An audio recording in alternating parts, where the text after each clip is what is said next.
Let me share a story with you. A story about a young lady who every day ran home from school crying and ashamed because she couldn't understand. She was not the smartest kid in the class. She was bullied. People picked on her all the time, and no one understood her. Now, this was back in the day when they teased her. She had to wear, she rode what they call the short bus.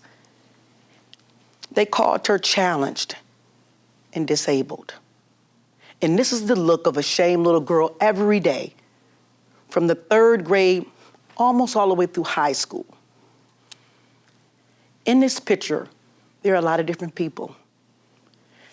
You don't know what's going on with them. Some of them have ADHD, post-traumatic stress, autism, bipolar, and all other type of diseases and sicknesses and mental illnesses.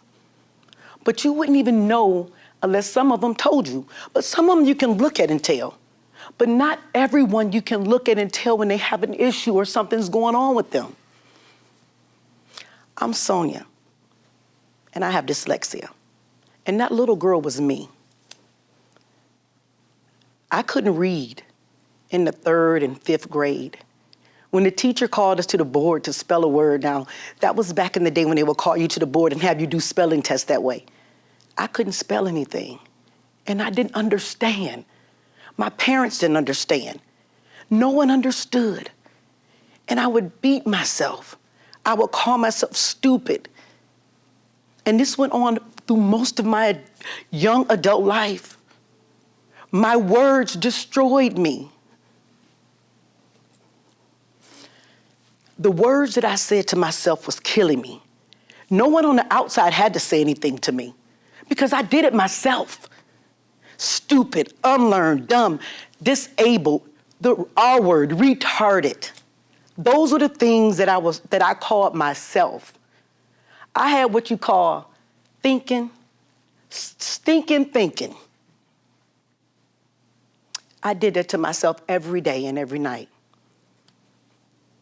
But then I realized that I wasn't the only one that had dyslexia.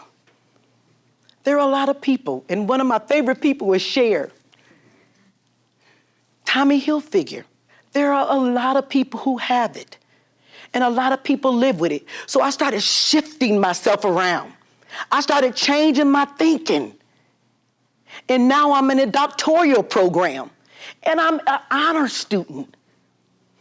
I went from the little girl who couldn't look anyone in the eye to the person who changed. And what I'm here today is to talk about the power of our words, because that forms your life. Your words make you who you are. People outside can say whatever, but what you say to yourself is what really matters. And that's important to me. As a dental professional, we're always concerned about the mouth. But today I'm going to talk about what comes out of our mouth. What are we saying out of our mouths? Sometimes we need to zip that up and think about the words that we allow our mouths to say to our own selves. Because my mouth was literally killing me. Now, the good thing about our brain, there's a little part back here, the RAS. It believes whatever you tell it. If you tell your brain, I'm stupid, your brain's gonna find every way in the world to make you believe that you're stupid. If you tell your brain, if you think, well, I'm fat or I'm ugly, as you look in the mirror, your brain's gonna say, yeah, you're ugly, that eye's bigger than the other one. Or I'm fat, oh yeah, those clothes fit a little tighter. Your brain's gonna believe what you say. It doesn't have a sense of humor. It believes exactly what you say. And when I started studying dyslexia and how the brain sees things, about how people with dyslexia are highly intelligent people, and I started studying what I make my brain say and how I make it see things, that's when things change. And I want to share this with you. I want to share this with the world. As a dental professional for 28 years, I talked about how to take care of your mouth. But I want to tell you now how to have your mouth take care of you. how your mouth can save your life, not only clinically, but the whole way. Does that make sense? So this is a journey that we're on. How to control what you put in your mind. Now, to me, my mind is a container. Every morning, I dump it out. If I did some crazy stinking thinking the day before, it's okay to dump your container out. But what's important is, what do you put in your container? Let's think about it like this. It only can hold 100%.